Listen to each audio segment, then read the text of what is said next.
All right. Well, good morning, everybody. It's fantastic to see you again today, and really delighted to welcome our guest this morning from the University of Minnesota. And she's one of the superstars in the band world, and I know you're going to learn a lot from her today. So please give a warm welcome to Dr. Trinan. Oh boy. Well, good morning, everyone. I would not call myself a superstar, but thank you, Professor Butler. Goodness.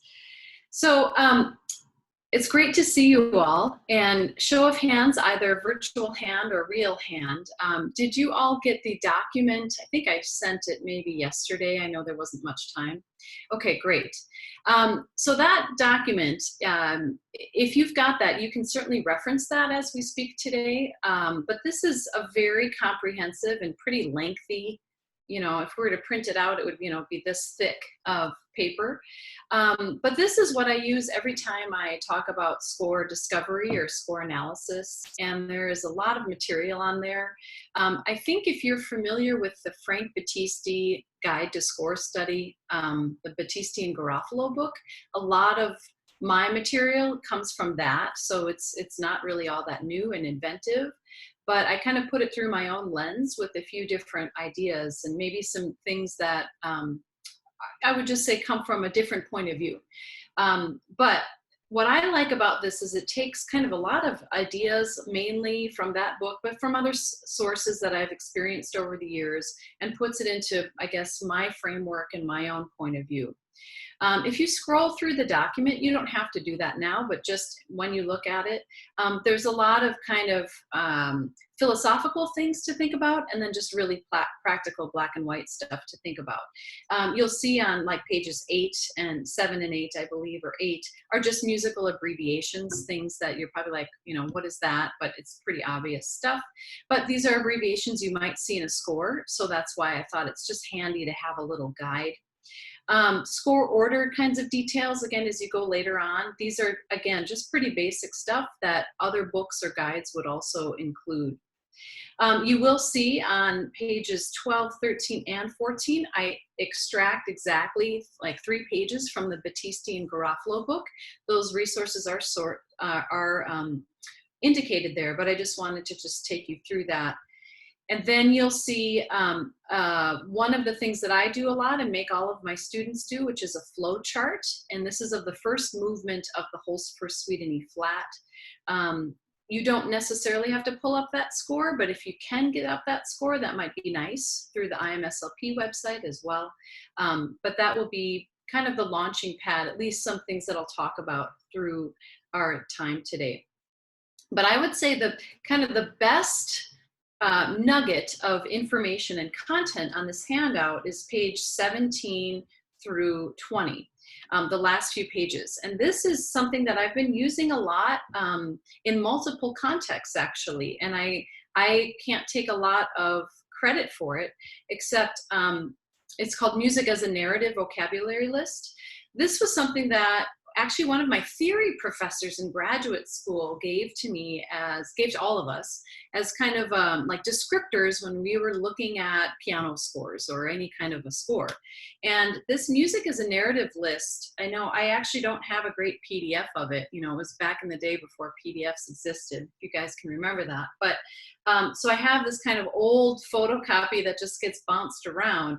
And what I love about this music as narrative list, I think one of the things that we can do when we're analyzing scores and when we're conducting is to not, a lot of people talk about telling stories and giving different kinds of descriptors to aesthetics.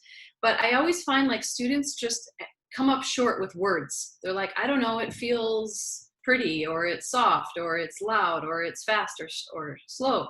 And so this music as a narrative list is great for score analysis and just for conducting. So I want to just highlight that this is something I keep coming back to years and years and years for myself, for my teaching, and for my students. And in fact, just this year in my graduate conducting seminar, we did conductor charades, and we all sang Ode to Joy, picked a key, D, I think. And then I had a bag of these words, and the students had to pull a word and conduct in that narrative Ode to Joy. So they had to pull out like, biting ode to joy, right? That's kind of hard. Or pull out, dazzling ode to joy. So it was a really fun, just a fun exercise. And I think I just want to highlight that for all of you, that since you're in a conducting class, I think no matter what you're doing, this will be very helpful. Okay, so I also believe, let's see, I see 26 of you here. I want to just ask, either you can type it in the chat or feel free to unmute yourself. I just want to ask you all, what is and some of you can pipe in, or some of you, whoever's comfortable answering this. How much score study have you guys learned about? And or B, what is your definition of score study? And who wants to go first?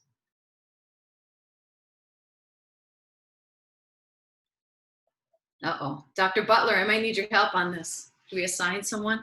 Yeah, I see Hunter has his hand raised. I think score study is kind of where you analyze the entire piece, like not exactly like chord for chord, but you look at the score and think about your ensemble, and think about how your ensemble will execute the piece, and where the trouble spots might be, and where the big spots need to be really accented. So I think it's overall just kind of like score study is like a big plan of like what your aim is with the ensemble is for that particular given piece. Okay, I'm taking notes. Who else?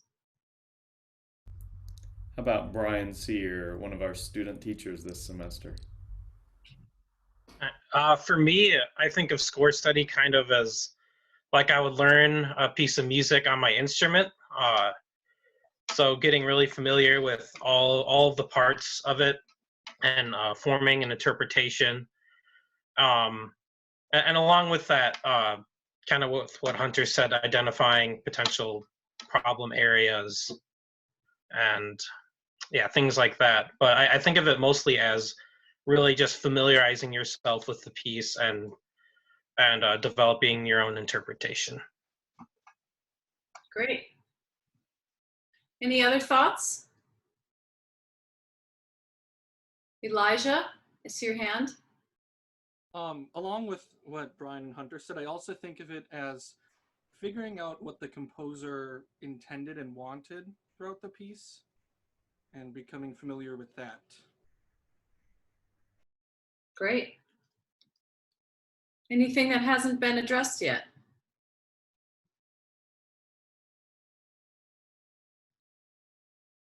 Michael?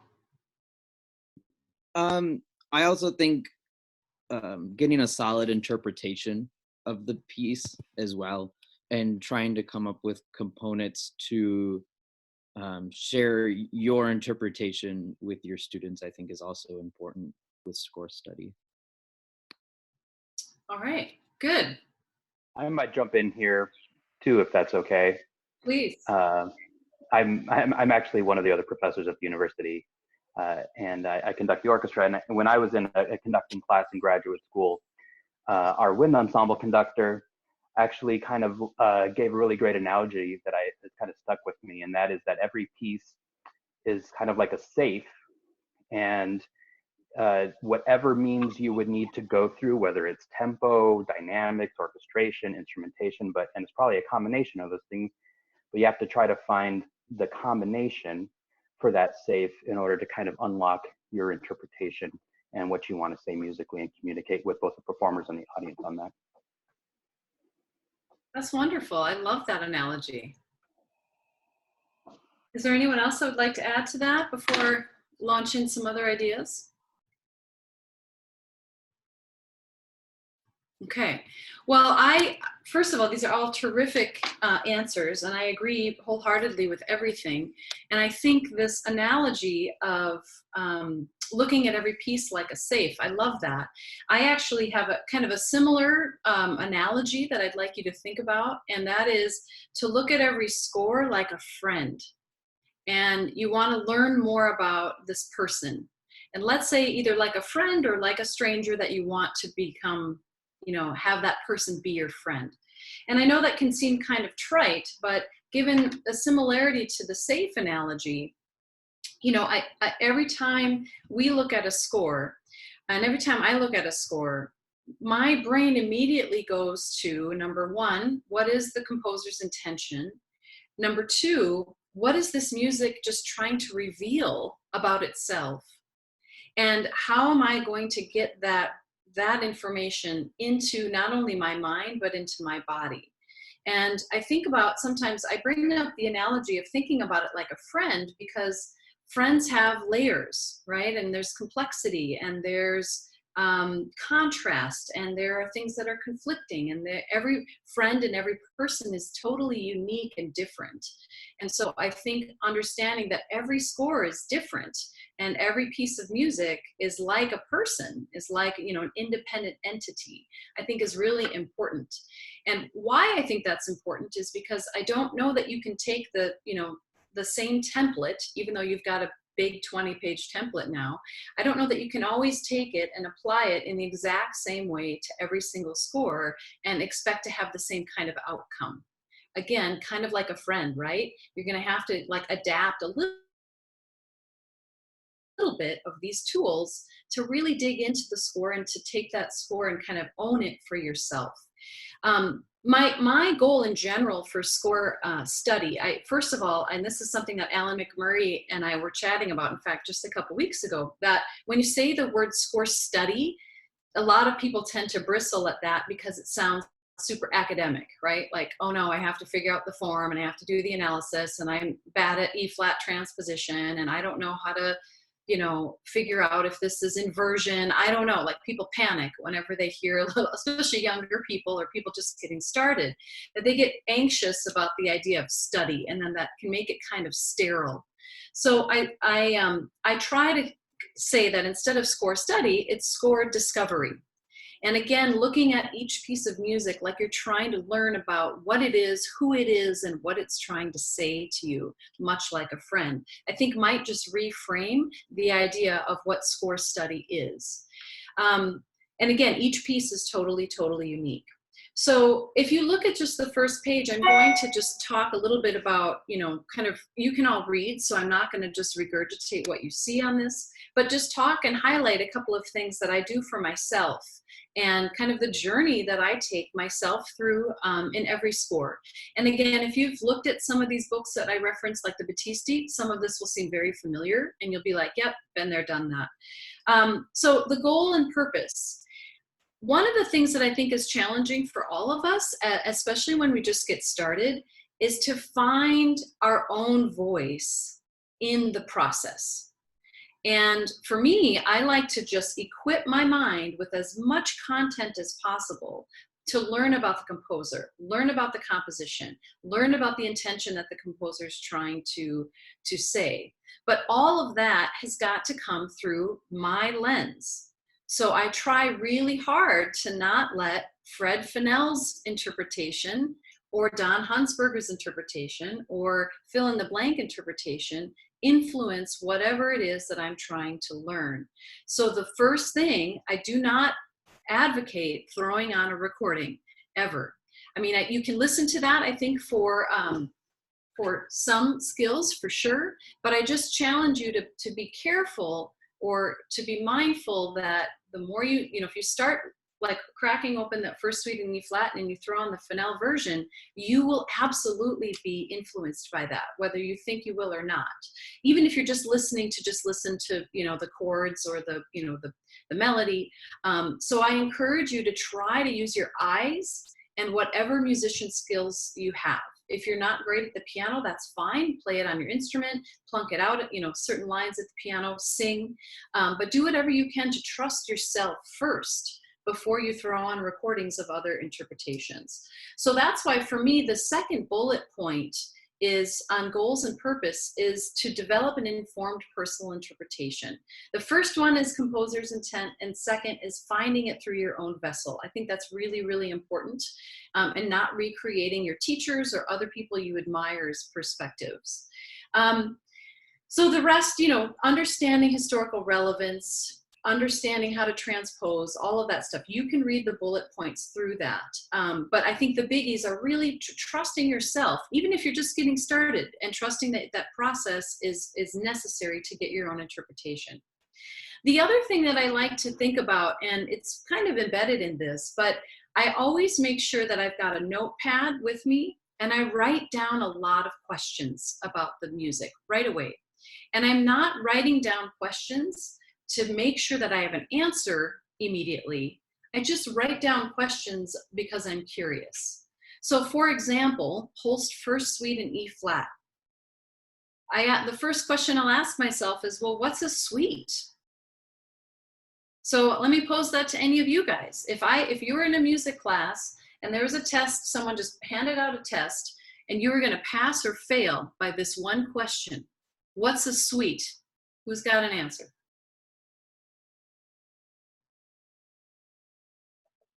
Anyone? It's not rhetorical. I want someone to actually try to answer. Anyone willing to answer what a suite is? I see Brian unmuted. Brian, we've got. I guess I would think off. I guess I would think off the top of my head, just like a collection of melodies or movements. Okay. All right. No one else wants to answer. That's fine. You don't have to answer. Thank you, Brian, for being willing to put yourself out there. But just that simple question right away. I mean, we all know the Holst first suite, I think, most of us, right? Or at least have heard it or at least seen the title somewhere. But that's, kind of one of our standards, everyone kind of knows that one or experiences it. But right away, I will ask myself on any score, what's a suite?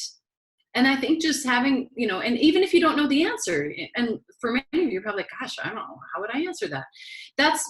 These are the kinds of questions, as basic as they seem, that I start writing right away if I'm opening a score. What's a suite?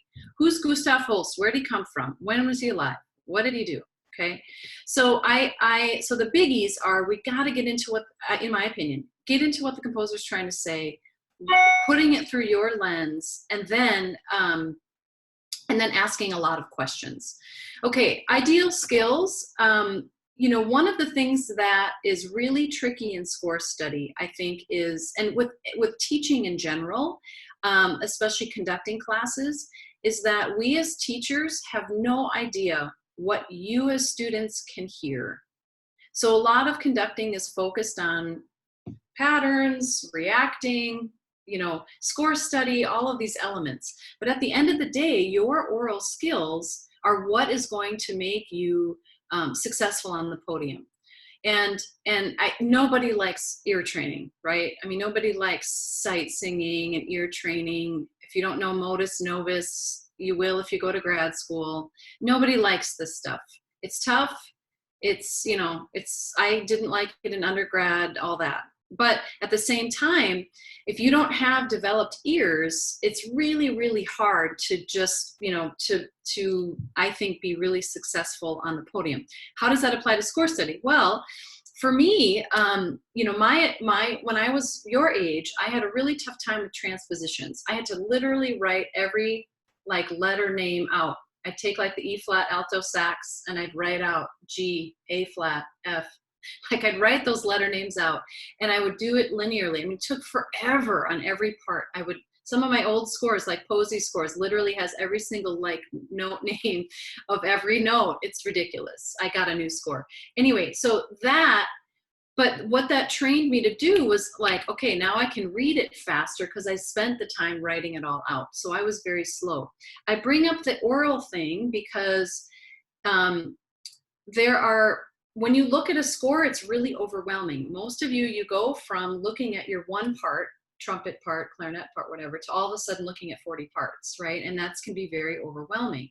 So being able to transpose, no matter how painful and slow a process, but then B, going to piano and slowly playing or quickly playing, whatever your skills, will help develop this. And this part of that, I think, is so, so, so critical to score analysis.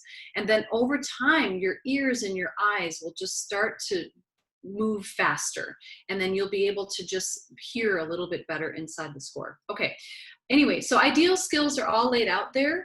A lot of times when people are interested in grad school, they'll be like, what can I do to prepare, to study. And I always say, just get great on your instrument, become a great musician, get great ears, get even better on your expression of your instrument. And I think those two things are like really critical skills, beyond and maybe at the top of, being able to identify right and wrong, being able to like come up with a great lesson plan. Those are important.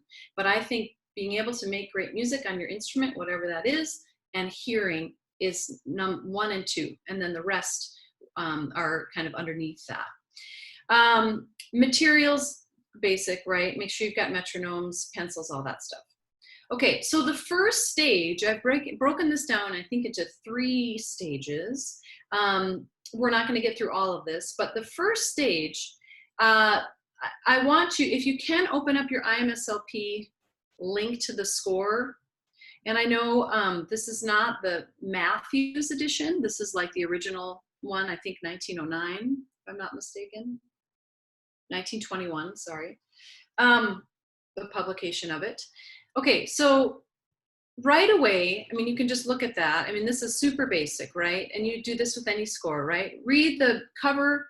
So, pardon me, right away, what I do is like a kind of an orientation and a background. I don't take my pencil and do harmonic analysis right away. I just jump in. I try to, like I said, ask a lot of questions. What's a suite? Obviously, this one's in E flat, nice, okay. I write down Gustav Holst. I'm kind of old school with like, papers like this. Do you guys remember these notepads with lines? Just kidding. Okay, yeah, but I just take notes. So first questions like who's Holst? I'll just look right away at the first page, and I note the instrumentation. I note like what kind of, where is percussion on it? How is it organized? The more you start looking at scores, the more you're going to see similarities and then differences. For example, a lot of percussion is usually at the bottom of scores, if you don't know that. But sometimes percussion will be right in the middle of scores, right? And I think knowing like over time, kind of getting used to what looks normal and what doesn't look normal, I take notes of that because that will help train my eyes as I get more comfortable with the score too. If there's any unusual instruments, I do like a cursory glance, so I write down like, okay, it's an old band piece, not a lot of bells and whistles, very little percussion. I'm noticing they're not, it starts off in the key of E flat, very few accidentals. I notice just kind of key changes, if there are any time changes. I'm just taking like cursory glance through the whole score, okay? I'm not like getting worried about the analysis or any of that stuff. So I'm just doing all that general material. What you're going to find in modern scores under number 1, a lot of the background, composer bio, form, inspiration, a lot of that's in the cover. If you think of Frank Tikelli's music, if any of you have looked at Frank's scores, he's got like his bio, he's got like the program note, he's got analysis, he's got like conductor challenges, all that stuff. It's like definitely an educator's helpful feedback. But some old scores are not going to have that. It's just going to say first suite, Holst, you're on your own. So just knowing that about scores, I think is really important, just right away. Okay, so I just start taking these notes, and if they're, I think again for your stage, like learning about Holst, where did he live? What did he do? I take notes about him. British composer, worked at an all-girls school, wrote several pieces for band, wrote for orchestra. I kind of take all the notes. I don't necessarily get bogged down by like the 200 pages of Wikipedia, but I take like essential things that I think will help inform me about this music, just in a cursory glance. If there's any like transcriptions or different editions, in this, for just a little example, this piece in particular, what you're going to see on IMSLP is not the most modern score. That's another thing you're going to find, is that there are lots of additions and arrangements out there. So like, I love the Holst First Suite. Well, right now everyone's doing the Matthews edition, But what's on IMSLP is not the Matthews edition. This is the older edition. So understanding that there are different editions or different publishing companies, that's a whole other can of worms. But that's something just to be very aware of if you're not yet. So then I tried it. For me, I tried it instead of, again, worrying about traps or what's hard for the band, I try to get into the composer's lens of like, all right, what was this written for? What is the composer trying to say? You know, what's important? So that's why, like, my first bullet point in column 2 is composer. Then the next one is composition. And then I go into style period and then additional considerations. But just noticing basic stuff on my little stripy paper, lined paper, and just taking a bunch of questions, you know, just cursory information. It's set in 3 movements. You know, first movement, it's in 3/4 the whole time, E flat. Second movement, it kind of changes time signatures a little bit. Third movement. So I just, again, cursory, basic stuff. All right, then stage 2, examination and analysis. Then I take white piece of paper, like just normal white paper. Now I can't find one, but anyway, 8.5 by 11. And I draw a timeline. And this is on your handout. You don't have to go look at it now, but it's on your handout, whatever, page 16. And I draw like a timeline, left to right, you know, and then I do one of those per movement. And this is where I start to, you know, after I've had a cursory idea of it, this is where I start to analyze the score. For me, and I can't take credit for this, I learned this from Larry Ratcliffe back in 2000, and then this is also reinforced in the Battisti and Garofalo. But for me, to get in, so there's composer intent, there's getting, you know, just basic stuff, background info. Then actually analyzing the score, for me, having a visual piece of paper is really, really important. It's like taking, it's like going to, you know, the art museum and looking at art and seeing the whole canvas. For me, a flow chart is how I learned that. And a little story with Larry Ratcliffe, when I met him, he's the conductor down at Rice, orchestral conductor. He said that when he would study scores, he would just take the white paper and just draw a big timeline, maybe like 6 sheets, and draw a timeline and start writing in the measures and what's happening, and putting it on his, like, the wall, so he can actually start to visualize the score. So you're not just looking through like the pages this way, but you're sort of seeing the landscape of it. So I take this and do it, you know, whole first suite. Like I said, you'll see it in there, my first movement, a timeline. And then I count up the measures, like however many measures, 100 measures. And then I just I divide up my little timeline, 50's in the middle. And then I look, letter A is here, B, C. So I kind of draw the piece of music in a timeline. And then I start adding elements like, okay, so on the, you know, on the left, I write the harmonic progression. If it's in E flat all the way through, does it change? Does it go to C minor? Where does it go? And then I do a melodic material. I do the form. I do at the top. I do phrase mapping. It's all in there. You'll see. But I like to take that, and I actually, you know, I know there's an app or something that does like Bubbleizer or something that does this, you know, in like a really cool, slick technology way, which is great. If you can do that, awesome. But I'm kind of old school with the pen and paper, because for me, I remember these things. I remember these are 8-bar phrases. I remember that at the end it's augmented. For me, I don't know. I think pen to paper is still the way to get the brain to remember these things the best. So I draw this stuff out, you know, and I draw out all the details that I think are important. And through that process, and you'll see, like in number 2, examination and analysis, I write out all the stuff on this document. And if I have to turn it into someone, I'll clean it up. But my own document's pretty messy. It doesn't have to look pretty. But just to get like the flow chart, what are the essential elements of this? And then I stick that thing up on the wall, or I look at it, and then I try to study that, and then have that kind of inform the score. And for me, that process is really efficient, and it helps me get out of the score when I'm actually rehearsing. So I take all this material and put it in that flow chart. Okay, so you can see the kind of bullet points of what I go after. It's all in there. But then I think the most important process is stage 3, and this is the hardest process, and that's creating your voice. So it's not your teacher's interpretation, it's not Fred Fennell, but it's yours. So you'll see the emotional narrative and physical connection. I mean, I don't think, personally, I don't think you can get to this stage until you do number 1 and 2, which is kind of doing your homework. But now that you have better ideas, stylistic principles, you've got ideas of, you know, what's going on form wise. I think finding your own narrative and finding, okay, what is this music really trying to say? What do I think it can be? And using that narrative vocabulary, I think, is really helpful.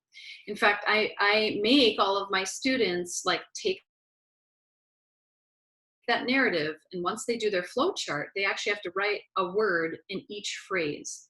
So the opening chaconne, for example, that's in tuba and euphonium, finding a word for that, you know, maybe it's distant or eerie or you know, I don't know, vague, you know, so whatever word is either on that list or your own list. And I make students write a narrative for each one, and they have to come up with a narrative.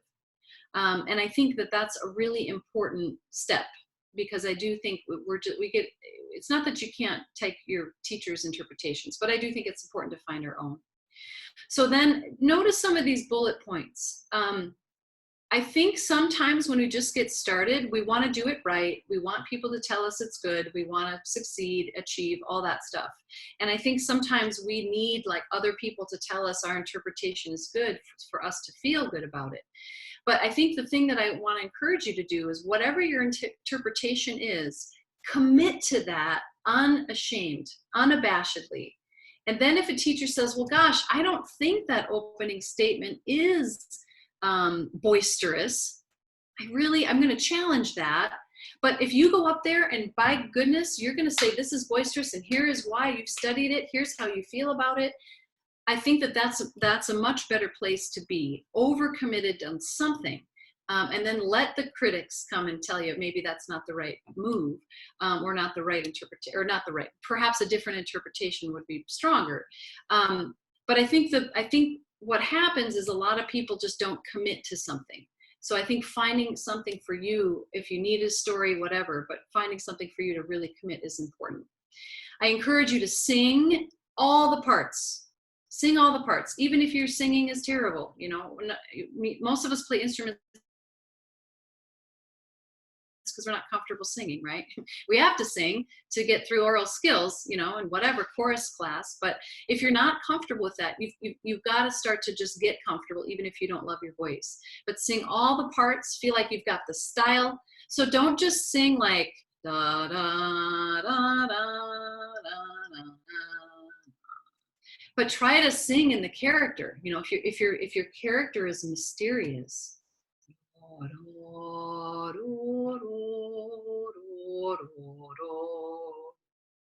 you know, so you try to kind of embody that, and do it right away in the privacy of your own home. So sing, and I think singing, getting the narrative, makes it really, really personal, and makes it feel like then when you start adding all this stuff, there's something behind it that's real to you and true to you.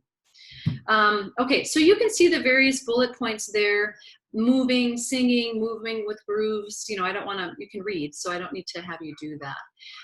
But I think then over time, you know, the sort of ideal state of expression for all of us in score study is to get to this place that we call flow, which is when you're in the box, you know all the pitfalls, you know all the form, you know where things are going to be problematic, you know what the composer's intent is. It's all in your brain, and it's in here because you've sung it, you've done the homework, and that what you're going to convey to your ensemble is absolute confidence and a point of view on that piece in that moment.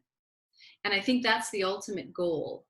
And I don't think we can get, for me, I can never get there if I don't do steps 1 and 2, and then really be thoughtful about step 3 and getting to that voice. I think if we just crack open the score and try to just stay 1 page ahead of the ensemble, students can feel that, and I think it can have some diminishing returns at the end of the day. All right, so that's just a little overview. Again, you've got the content there, and you've got a lot more words and bullet points you can read if you're interested in that. But this is my process on how I get to score study. And then, yeah, and then again, I mean, I think the biggest takeaway for me is, in order for me to be an effective teacher, I have to be absolutely confident in what it is that I'm saying and how I'm delivering it. And the only way for me to feel confident is to do the homework and do it very diligently and step by step by step by step. I will say this, the first few scores you do, it's going to take forever to really feel like you know it and know it well. And that's okay. Over time, you're going to start to read scores faster. You're going to start to hear things better. It just is a process. It doesn't happen overnight. Going back to recordings, it's not that you can never use recordings, in my opinion. You can. I would challenge you to use them sparingly.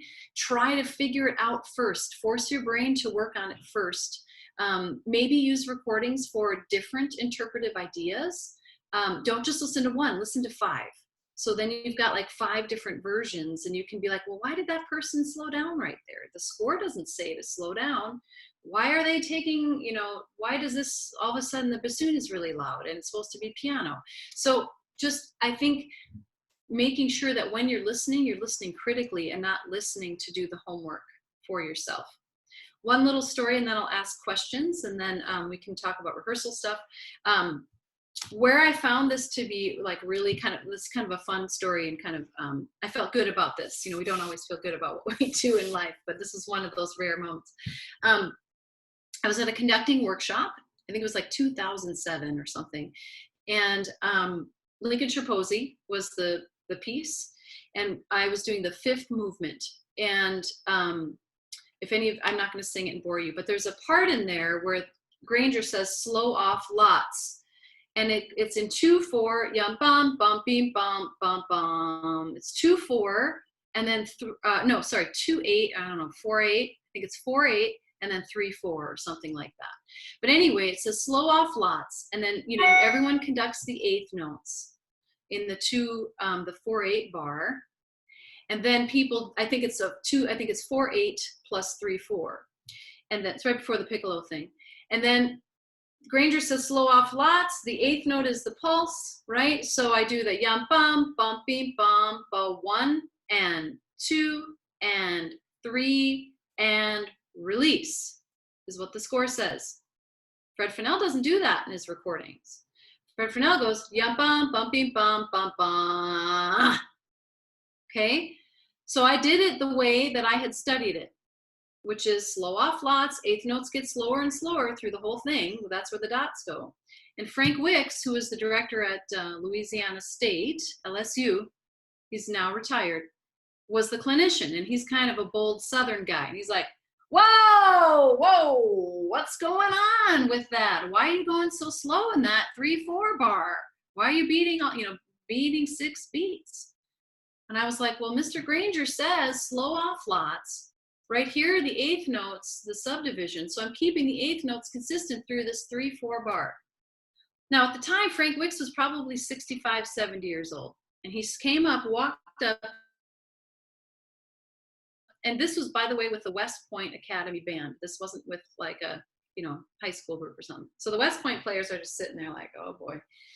And Frank walks up to the score and he stares at it and he goes, well, I'll be damned. I've been doing it wrong for 50 years or whatever he said, So it was one of those moments of like, wow. I mean, the only way I would have known that is if I did not listen to the recording and just assume that recording was correct.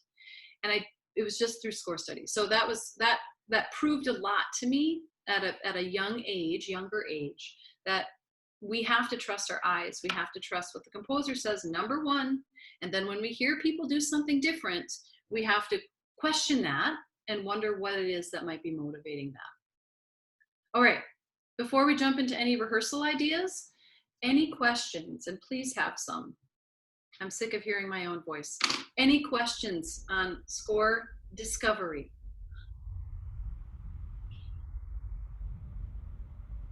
You Dr. mentioned momentarily about modus novus and kind of continuing the process of developing their ears. Emily Ron has a great question about this. If Emily, you'd like to ask that so that you can talk.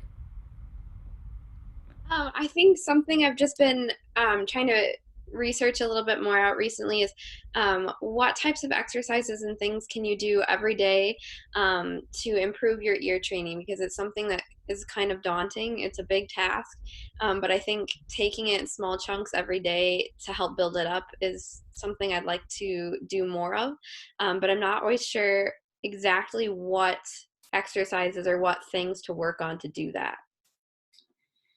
Yes, that's a great question. And what a beautiful name. Thank you. Brilliant. So interestingly enough, we have grad students here and in conducting, and one of them just did a big research project on musicianship training for conductors and just what's out there, what kind of what studios are doing what, like Juilliard has like an ear like a musicianship skill class specifically designed for conductors. It's like a 2-year extensive class. We don't really have those kinds of classes in a lot of our curriculum or in a lot of our programs. As an undergraduate, where you get those skills, of course, is, your keyboard skills, your oral skills class, theory class, history. But sometimes, you've got whatever you have to do in your sight singing class, and it's like a piano excerpt, or it's this or it's that, and it seems like it's not connected, right? So we're just learning that, even in my own graduate preparation, it was just like kind of random books and things that we would pull together and do exercises from. So this one doctoral student, I like challenged him to like come up with a book and start, creating something like a musicianship for conductors book. Now, there are some things out there for sure to use, but it does feel like things are a little bit random, and it's kind of hard to know the sequencing of it. Like, where do you start and what's important? So the 3 books that come to mind, 4 actually, are, they're not on any handout, but I'm sure Michael's got these. First of all, the Hindemith Elementary, I think it's basic fundamentals for elementary fundamentals for musicianship. Help me out here, Michael, on that. But it's like the Hindemith basic book. I think everyone's got a copy. At least all of us old people do. There you go. There it is. That one. And I use this, and I use various exercises from that. It starts off really basic, right? I think my only criticism of that is the sequencing of it can feel a little bit like you go here, and then you go kind of here, and then here, and it's not like, I don't know, it doesn't quite have the progression maybe that I would want it to have, but it's a great book. It's a great starting place. And I think it gives you very practical exercises to just, get yourself going. Everyone talks about modus novus. This is like the ear training book that is non-diatonic. It's kind of like 12-tone or atonal. But there's the companion book, the Modus Vetus, which starts off with basic, like diatonic singing and diatonic exercises. So that one is a great one to just, I think, having both of those. I remember being introduced to Modus Vetus through Novus, and Novus was like, whoa, it kind of scared me. And I wanted something a little easier. I'm like, wow, there's like a diatonic version. How lovely. So those 2, I think they're still in publication, but those 2 would be great. And then rhythmic training is another book. There's called the Robert Starrer Rhythmic Training book. Dr. Butler's got one of those too. I think that's another, there you go. Yes. That's another good book. Just to, I think, kind of get yourself going, or just to have something to do. One of the things that we do a little bit in grad conducting, I'm going to do it more, and I do for myself. I call it interval roulette. And I sit at a piano and I'll just play a note. And then I'll just ask myself, can I sing a major third above that? And then I try it. Dang, it was a minor third, you know. And then, can I sing a major third above that one? Can I sing a major third above that one? Right? What about a minor sixth below that one? What about a, you know, so, and that's very easy for you to do all by yourself, you know. Can you sit at a piano and play a G? You don't have to have piano skills. Can you sit at a piano, play a G, and sing 1 3 5? You know, can you sing the chord 1 3 5 3 1? Can you actually do that, right? And then can you just kind of plunk any note and sing intervals, and just test yourself. That's the greatest way. And then just, you know, add to that, and then start basic with, you know, major intervals. You starting maybe with seconds, or I actually like to start with diatonics, like major thirds, like, you know, and arpeggios, and then start adding seconds and then fourths, and just, you know, I mean, you could spend hours and hours every day literally just doing interval roulette at the piano. And it you know, you could just be like in the, like I said, key of G, and then just see if you can sing all the scale degrees. But I think that's all great ways to practice. But right now I don't have, and maybe Michael can find, maybe there's another book out there, but I don't know of like a great book that just starts at 0 and kind of builds up with very specific assignments, like for piano skills, ear training skills, rhythmic skills, like sequentially. It's just kind of like, you know, everyone grabs their own thing. And last thing I'll say before Michael can chime in, like, you know, the kind of the European training, and this is probably more for orchestral conductors, and my studio has to deal with this too, is reading in all clefs, like C clefs, and the Bach Riemenschneider chorale book. Michael's probably got that too. A dirty little secret on that one, you know, I had to do this in doctoral studies, so I bought the one in all 4 clefs, and then I bought the one in just treble and bass clef. So, because I could read that one easy, right? And then I was like cheating a little bit, but, you know, anyway. So, yeah, so that's kind of the stuff that people do to just build your chops. Michael, do you know of any other books that, like, you find valuable? I think those are all the ones that we talk about too. I also gave them a copy of a little excerpt from the Bruce Adolph Mind's Ear. Oh yeah, yep. We're expanding our imagination in that area. We have just about 2 minutes left, and I don't know if you want to take questions or do something else. Maybe a question. You kind of answered a little bit. Sammy had another great question about potentially going to grad school and preparing for a conducting program. But Elijah also has a question here. And Elijah, if you want to ask that question, that might be helpful for everybody else that might be interested. Which one was it? Because I think I put 2. Is it the book? Sure, it could be either, but I think the undergraduate conducting experiences. Oh, yeah. What are good programs or workshops, symposiums that we as undergraduates can attend or look into who would like to go on a conducting track through grad school? Sure, great question. Well, right now, conducting symposiums are all on halt, as I think you know. The University of Minnesota has a terrific conducting symposium. We're actually, one of the things we started when, and I know Craig did this when he was doing this symposium when he was here, but we have an undergraduate track, like an undergraduate student track. It's less expensive. You do get a little bit of time on the box. That's something we're kind of designing. We haven't really advertised it a lot lately, but that's something, obviously this summer it's very different. We're doing a virtual experience. It's not a conducting workshop, but you're welcome to join that too. There's a student rate for that. It's more analysis and philosophy. We'll do some exercises, but you don't actually conduct an ensemble because it's online.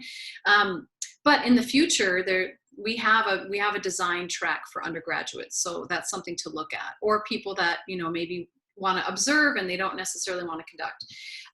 As far as other workshops, I mean, I think you just have to look at so many universities across the country are offering these. I think you have to look at what it is you want to get out of them. Some workshops are designed for like graduate auditions. Minnesota tries not to be that. at all. But there are people that are interested in graduate programs that register and come, but we try to make it more for music education on a larger scope. So I think you just have to look at, what are your goals for the workshop? How much podium time are you going to get? Is the repertoire aligned with what you want to study? Because everyone has a little bit of different goals out there for kind of where you're at. And you can learn from all sorts of different people, all sorts of different things. But there's a Facebook page called Instrumental Conducting Workshops. If you're not familiar with that, anyone can get on it. You can see all the different kinds of things that pop up: orchestral workshops, band workshops. There's lots of stuff out there available. Did that answer your question, Elijah? Yes, thank you. Sure. And then maybe his other question was about the number one book that you might read for aspiring conductors. The Talent Code. Fantastic book. Well, can you still hear me? Yes, I can. Okay, I wasn't sure if my internet went out again. Well, this was absolutely fantastic. Your knowledge and expertise and just willingness to share your time with us today is invaluable, and we extremely appreciate it. And I know that they all enjoyed this a great deal. So thank you so much. It was a pleasure. And I know we were supposed to talk a little bit about rehearsals. I realized we ran out of time. I apologize for that. But really, at the end of the day, if you know that score cold and you can hear what's going on, then your own passion and commitment to what it is you want to convey is what guides the correcting part of our work. So try not to look at a score in the process of I've got to go fix, I've got to go correct, I've got to go tell them what's wrong, but rather you're sharing your knowledge, your passion, your care for the piece and for the music, and that the music is always guiding the decision making, whatever it may be. If it's out of tune, it's because the music needs it to be in tune. Wonderful. Well, thank you. And Dr. Butler, thank you for inviting me to do this. And maybe some of you will sign up for our virtual symposium this July. Little plug. Wonderful. Well, let's give her a silent applause from Oh, thank you. Please. Thank you. Thank you. Thank you again, and enjoy the rest of your day, everybody. Thank you, everyone. Bye. Bye-bye.